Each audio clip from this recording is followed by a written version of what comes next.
بسم اللہ الرحمن الرحیم۔ خواتین و حضرات السلام علیکم۔ عنوان کے تحت حضرت حکیم لقمان رحمۃ اللہ علیہ بیان فرماتے ہیں کہ میں تم کو ایک عجب داستان سناتا ہوں۔ وہ یہ ہے کہ ایک مرتبہ انسانی جسم کے اعضاء میں ایک تنازع رونما ہو گیا۔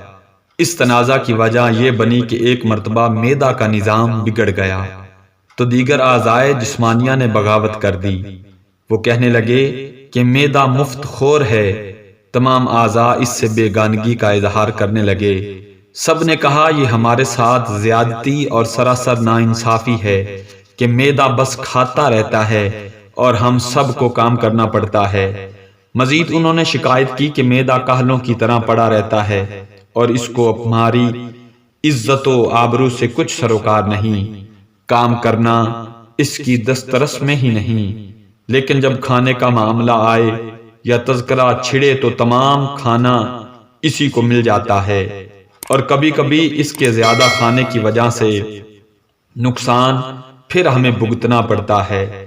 تمام اعضائے جسمانیہ نے، تمام اعضائے بدن نے مشورہ کیا کہ معدہ کو اس کی کاہلی کا مزہ چکھانا چاہیے۔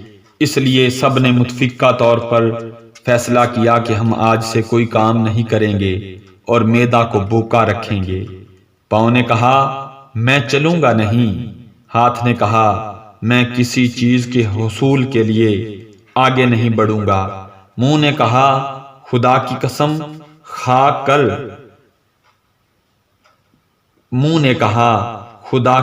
کھا کر کہا میں کھانے کے لیے کبھی نہیں کھلوں گا۔ دانتوں نے بھی صاف صاف جواب دے دیا اور کہا کہ ہم کھانے کو نہیں چبائیں گے۔ یوں سب نے متفقہ طور پہ فیصلہ کیا اور بھوک ہڑتال کر دی۔ حضرت لقمان حکیم رحمۃ اللہ علیہ فرماتے ہیں کہ ابھی آدھا مہینہ ہی گزرا تھا کہ تمام کا برا حال ہونے لگا اور تمام کے ہوش و حواس بے قابو ہو گئے۔ معدہ کو جب غذا پہنچنا بند ہو گئی تو اس نے کام کرنا ترک کر دیا۔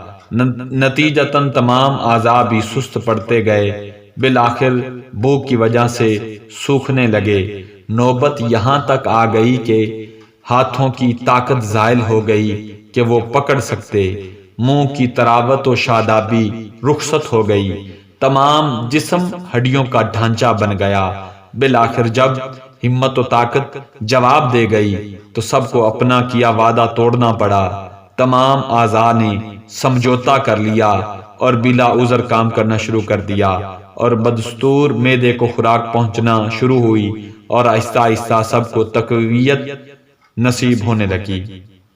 خواتین و حضرات، اس سے ہمیں سبق یہ ملتا ہے کہ معدہ کی بحالی اور صحت و طاقت کے بغیر انسان کے بدن کے کسی حصے کی صحت اور بحالی ممکن نہیں۔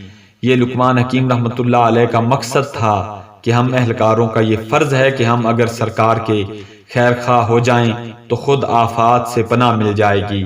آپس میں بغض و حسد سے بچنا چاہیے بلکہ ایک دوسرے کے معاون بننا چاہیے۔ ہمیں شجر سے پیوستہ رہتے ہوئے بہار کی امید رکھنی چاہیے۔ خواتین و حضرات، ایسی ویڈیوز دیکھنے کے لیے ہمارے چینل کو سبسکرائب کریں۔